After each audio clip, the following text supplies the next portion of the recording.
এই ছাদের উপরে আমাদের একটা ঘটনা আছে, যেটা খুব অলৌকিক ঘটনা আর কি। তখন ছাগল আমার কাছে অত পরিমাণে ছিল না, আমাদের 5টা ছাগি ছিল, যেগুলোর মধ্যে থেকে 3টা ছাগল বাচ্চা দিয়েছিল। এটা প্রায় আজ থেকে মনে করেন 15 বছর আগে। 15 বছর আগে বাচ্চা দেওয়ার সময় বাচ্চাটা যখন আপনার 1 মাসের বয়সী ছিল, 60টাই বাচ্চা। তো সেই বাচ্চাগুলাকে আমরা এখানেই মানে খুলে ছেড়ে খাওয়া দিয়া রেখে আমি নিচনে চলে গেলাম। আমি দোকানে চলে গেলাম। দোকানে যাওয়ার পর আমার ঘরের থেকে আমার আম্মা দূরে গেল আমার দোকানে, যে ছাদের থেকে সব ছাগলগুলা পড়ে গেছে। এখন ছাগলগুলা যদি আমার এই ছাদের থেকে যদি পড়ে, তা আমার ঘরের নিচনে দরজার দিকে পড়বে বা তার আশেপাশে পড়বে, এটাই। কিন্তু যে ছাগলের বাচ্চার সাইজ গুলা, ওটা কিন্তু পড়ার মতন না, কারণ আমার এখানে 3 ফিটের মতন ওয়াল করা আছে। ওরা লাফায় কিন্তু ওই পারে যেতে পারবে না। যখন আমরা দূরে আসলাম, তা আমরা এই চায়ের ছাগলটা আমরা চায়ের দিক পাইছি। যেমন একটা ছাগল আমি পাইলাম আমার ঘরের চায়ের ঘর পড়ে, অলরেডি আমাদের এখানে সব ছাদ আছে, যেতে পারবে না।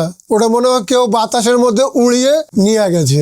একটা গেল ডাইন দিকে, একটা গেল বাম দিকে, এক একটা অ্যাটাক দিয়ে মানে চায়ের দিক দিয়ে বাচ্চা আমরা পাইলাম মনে করেন 50 ফিট, 60 ফিট, 70 ফিট এই ব্যবধানের মধ্যে। মানে আমরা অবাক হয়ে গেছি, এটা কি ঘটনাটা হইলো, মানে জিন আয়া পড়লো না ভূত আয়া পড়লো, কেমনে গেলো এই ছাগলগুলা। এখন এর ছাগল আল্লাহর মধ্যে কোনো ছাগল আবার কিছু হয়ও নাই, জাস্ট খালি একটা ছাগলের বাচ্চার পাটা ভেঙে গেছিল।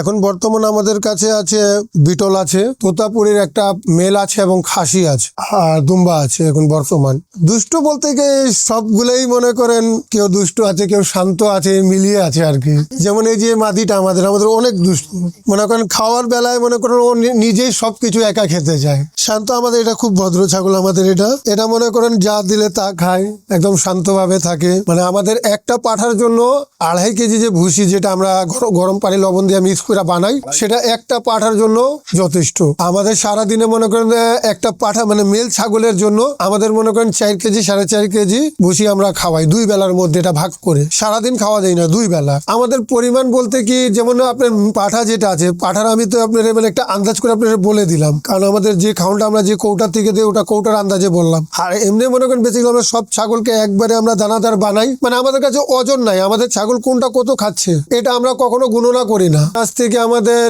4 সপ্তাহ আগে, মনে করেন 1 মাস আগে, আমাদের ব্রিডার ছিল বিটল, যেটা মার্কেট প্রাইস মনে করেন সবচেয়ে কম যদিও আমি ধরি, তার দাম হচ্ছে 1.5 লাখ টাকা। সেই পাটাটা আমার এখানে একবারে সুস্থ ছিল। হঠাৎ করে আমরা দুপুর বেলায়, জুমার দিন ছিল, জুমার নামাজের আগে আমরা তাকে খাওয়ান দাওয়ান দিয়ে আমরা নামাজের দিকে গেলাম। নামাজ থেকে আইসা দেখি সে স্ট্রোক করে মারা গেছে, একদম সুস্থ, খাওয়া দাওয়া দিয়ে গেছি। এবং এখানে বাইন্দা গেলাম, মানে আমার ভাতিজি যে আছে, আমার ভাতিজি উপরে হঠাৎ করে আসলো, কোনো মানে কাজে আসলো, আইসা আমার বললো যে পাপা ছাগলটা নাড়াচাড়া করে না, ঘুমিয়ে আছে না কিন্তু নাড়াচাড়া করে না। আমরা নিচে খাওয়ান খাচ্ছিলাম, তখন দৌড় পায়রা উপরে আসলাম, তখন দেখলাম শেষ। এটা হলো একটা আমাদের, এটা হলো আমাদের ছোট লস। আর কিছুদিন আগে মনে করেন আজ থেকে 1.5 বছর আগে আমাদের একটা চালান আসছিল, প্রায় 11 পিস ছাগল আমার কাছে ছিল। এই শীতের সময় ছিল, ওই ছাগলগুলা নতুন আমরা বাইরের থেকে আনছিলাম আর কি। সব ছাগলগুলাই আমাদের মারা যায়, প্রায় ওখানে আমাদের প্রায় 5 লাখ টাকার ছাগল ছিল। এটা মনে করেন সবগুলারে অতিরিক্ত ঠান্ডা লাগা ছিল, প্লাস বন্যার শেষের দিকে, মানে যে দিক থেকে আসছিল পানির উপরে যে ঘাসগুলা হয়, বন্যার ঘাসগুলা, এটা কিন্তু বিষাক্ত হয়। ওই ঘাসগুলা তারা সবাই খেয়েছিল।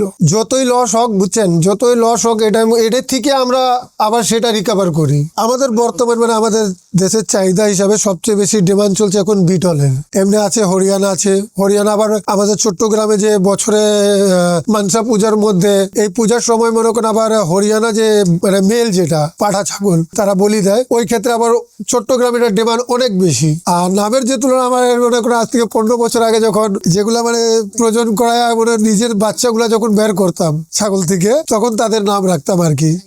যেমন আমাদের একটা খাসি ছিল টলু, সেটা আমাদের একজন ব্যাংকার ভাই ছিলেন, উনি কুরবানির দিন পর্যন্ত, এমনকি কুরবানির নামাজ শেষ হয়ে গেছে সেই দিন পর্যন্ত উনি কুরবানি দেওয়ার জন্য ওই খাসিটা নেওয়ার জন্য পাগল ছিলেন, যে আমারে দিয়া দাও, দরকার পড়লে তুমি একটা গরুর দাম নাও, আমারে দিয়া দাও, আমি কুরবানি দিব এটাকে। কিন্তু আমরা ওটা কুরবানির নিয়ত করেই পেলেছিলাম, কারণ ওর মায়ের পিছনে আমাদের অনেক গল্প ছিল।